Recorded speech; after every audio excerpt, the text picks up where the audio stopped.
Sometimes when you're too careful, it just turns into a different kind of carelessness. Yesterday, I finished A Brief History of Seven Killings by Marlon James, and this is an incredible novel. If you've never heard of A Brief History of Seven Killings, it is essentially a tour de force of violence, politics, race, culture, class, and all sorts of other subjects revolving around the attempted assassination of Bob Marley before his peace concert in Jamaica back in the 1970s. And you basically read about the events that led up to it and the fallout of the events afterwards from a series of first-person points of view, from journalists to CIA operatives to drug dealers to just like everyone in between. And just a fair warning before you go out and buy this book, this is told in a stream of consciousness. Each character has their own motives, thoughts, beliefs, perspectives, and you're always in their brain. So if a person is a violent gang member from Jamaica, that is their perspective, and you get that on blast that entire chapter. If they are a journalist, from the New York Times, you get that on blast the entire time while you're in their perspective. If somebody's doing drugs, it reads like they're on drugs. If somebody's committing a heinous violent crime, you get that in full depiction. And again, if a violent crime is being committed towards them, you get that full depiction. This is a book that I think people should read if they're interested in it, but I have a hard time recommending it because it's a really, really, really intense novel, and it is a difficult novel. I'm not just like saying that to say that or be like, oh, I read like a really difficult novel, guys. I mean that. It's a very hard book to read, both because of the stream of consciousness and the way it's written, to the fact that a lot of the perspectives are from Jamaican people.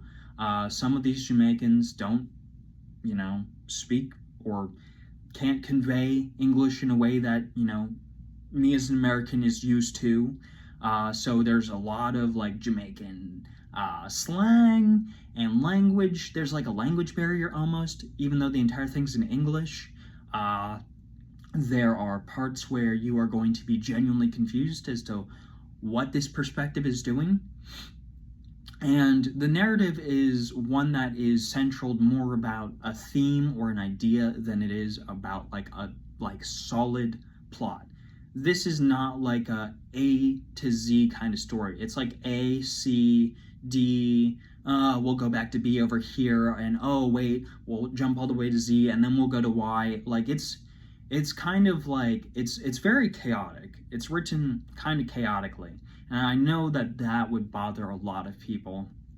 So I just want to throw that warning out there, that this is not like, a fantasy story where it's, oh, the hero is like this, loser, and now he's a hero and he goes off and he saves the world. Or it's not even like a regular thriller where, oh, it's this ex-cop who's back on the force and he's, solving the crime or whatever. This is a tour de force of just mayhem and violence from, white privileged Americans to like gang members in Jamaica. You are just going to be on a ride the entire time. And you're not always going to know where you're going next. And you're not always going to know how these things connect or why they connect. But when you get to the end, you will see the bigger picture and you will see what the author is going for. But before you get there, it will be difficult at times. And it's also a difficult novel because of the material. Just every trigger warning possible. This is one of the darkest books I've ever read. And I can just say that, especially because it's in the first person perspective. This is incredibly violent. You will witness some really horrible stuff, both committed by and towards the perspectives throughout this story. There are sequences in this novel I found hard to get through. And I would say I'm pretty desensitized to violence in fiction, but this author is very, very effective at writing it. So there are sequences where somebody is getting assaulted, and you just have to deal with that. There are people getting murdered in this. There's a sequence where somebody gets buried alive in this, and you got to deal with that. So I have to put that out there that, if you are someone who does not enjoy reading violence, this is not going to be for you. If you do not enjoy reading dark books that take the subject matter very seriously, about drug abuse, about violence, about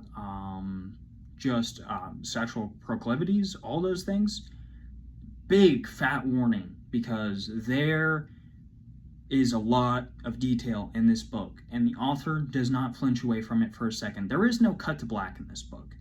You just got to deal with it. Having said all that, this is one of the most provocative and powerful books I've read in recent memory. I mean, this is just like an absolute masterclass of a novel. There are just chapters in this where your mind will be blown. There are parts in here that I just thought was awesome. Some of my favorite parts were with the CIA operatives talking about, overthrowing leftist governments in favor of authoritarian, American-leaning regimes, and how that works. There's also some local Jamaican politics and why they exist, and there's commentary on the drug war. There's commentary on AIDS epidemic. There's everything in this book about this period of time, which takes place from 1970 something to, I think the last chapter is it's 1985, 1990, something like that. And it's from the slums of Jamaica to the streets of New York. I mean, this is a huge book, and the ideas are massive, and it's just really one of those books where you read it and you just appreciate how good of a writer the author is, kind of how genius he is, and how much research obviously went into this to write a novel like this. Because it's incredible. The writing is really, really, really good. It's very, very much an epic, in a kind of first-person thriller style. And there's no book I can compare this to that I've read, but it is seriously just one of the most powerful I can remember reading this year, for sure, and maybe ever. It's one that will stick with you if you read this. And if you read the summary of this and you think that you might be interested, I highly recommend it. But again, it's a really intense novel, both because of how it's written and what the subject material is, so be warned. I highly recommend this book, but with extreme caution if you are someone who is triggered by, violence and just general dark subject material. There's profane language, extreme violence, there's a ton of sexual content in this, there's drug abuse, just out the wazoo. So I'm going to give it an 8.8 out of 10. One of the most provocative books I've ever read in my life. And one of the best. Yeah, I can say that. One of the best.